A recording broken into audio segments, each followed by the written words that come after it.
Debate মঞ্চে সজল ঘোষের সঙ্গে শতরূপ ঘোষের ডিবেট, বুঝতে পারছেন? যেখানে তর্ক এবং বিতর্ক, সজল ঘোষের সাথে শতরূপ ঘোষ।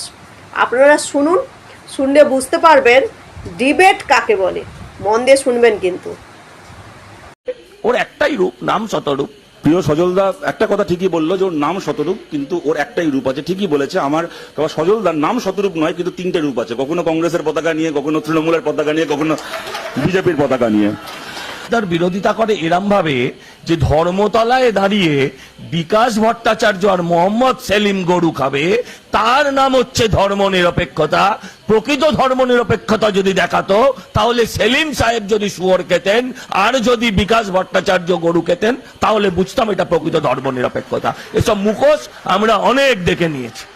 ধর্মতলায় মোহাম্মদ সেলিম গরুর মাংস খাননি, কিন্তু যেটা ইম্পর্টেন্ট সেটা হচ্ছে সজলদার পার্টি বিজেপি গরুর মাংস বিক্রি করা কোম্পানি আল্লানা ইন্ডাস্ট্রিজের কাছ থেকে 550 কোটি টাকা ইলেকট্রাল বন্ড খেয়েছে। সজলদার নামে বর্ণগড়ে যে বিজেপির পতাকাগুলো লাগানো হয়েছিল, গরুর মাংস, গরুর রক্ত, গরুর হাড় বিক্রি করা টাকায় সজলদা বিধানসভা ভোটে লড়ে এমএলএ হয়েছে। সাঁইবাড়িতে পুলিশ যায়নি, প্রকাশ্য দিবালোকে এই ব্রিজের ওপর দাঁড় করিয়ে 14 জন না 15 জন সন্ন্যাসীকে পুড়িয়ে দিয়েছিলেন, পুলিশ আসেনি। যে সাঁইবাড়ির সময় কোনো পুলিশ আসেনি, দাদা সাঁইবাড়ির সময় তো আমাদের পুলিশ ছিল না, ছিল কংগ্রেসের পুলিশ। তোমার বাবা সেই কংগ্রেসের নেতা ছিলেন, প্রদীপ দাস। এই সময় তুমি তখন তোমার জন্ম হয়নি বোধহয়, বা না তখনও তোমার জন্ম হওয়ার কথা নয়, 70-71 সালে। কিন্তু কেন পুলিশ আসেনি কংগ্রেসের নেতাদেরকে জিজ্ঞেস করতে হতো। তুমি এত বছর সময় পেয়েছিলে, তোমার বাবাকে এই প্রশ্ন করতে পারতে, এখন আমাকে করে কি হবে? আজকে শতরূপরা খুব আন্দোলন করে হকার উচ্ছেদ করা চলবে না। এরা হচ্ছে অপারেশন সানশাইনের একটা হকার উচ্ছেদের নাম দিয়েছিল, Operation Sunshine. Can you imagine? Hawker উচ্ছেদকে অপারেশন সানশাইন কেন বলা হয়েছিল জানেন? তার কারণটা হচ্ছে প্রত্যেকজন হকারকে পুনর্বাসন দেওয়া হয়েছিল, প্রত্যেকজন হকারকে, একজনও বাদ ছিল না। ভারতবর্ষের নামটা কোনোদিন মুখে আনিনি, সেই লেনিন হোচিমিনদেরও নাম পরিবর্তন হবে রাস্তায়, সুরাবর্দী আর হোসেন বলে নয়। যারা ভারতবর্ষের কোনো কাজে লেগেছে কিনা আমরা সেদিকটা দেখবো। লেনিন কখনো ভারতে আসেননি, ভারতের জন্য কি করেছেন না করেছেন তার নামে রাস্তা পাল্টানো হবে না। আমার 14 পুরুষের ভাগ্য ভালো, সজলদার মতো মহাপুরুষ রাশিয়ায় জন্মায়নি। কেন বলছি?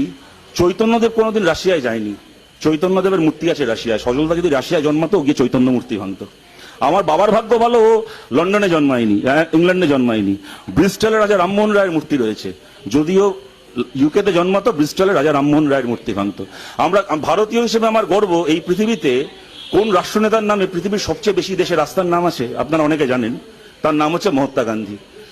বলুন তাহলে সেই রাস্তাগুলোর নাম পাল্টে দেওয়া উচিত? মহাত্মা গান্ধী সেই দেশে কখনো যাননি বা সেই দেশের জন্য কিছু করেননি বলে? আমি বলছি আমার 14 গোষ্ঠীর ভাগ্য বলো, এসব প্রতিভাবান আমাদের সঙ্গে আছে। যা জ্বালার পুরার আমরা পড়ি, অন্ততপক্ষে রামমোহন রায়, মহাত্মা গান্ধীরা এই আপদগুলোর হাত থেকে রক্ষা পাক। তামান্নার হত্যাকারীকে এই সরকার আসার পরেই গ্রেপ্তার করেছে।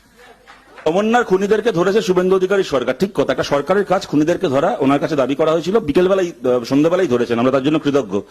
শুভেন্দু অধিকারীর পিয়ের খুনিগুলোকে কবে ধরবেন? 4-4টে পিয়ে খুন হয়ে গেল, নিজের পিয়ের খুনিগুলোকে কবে ধরবে?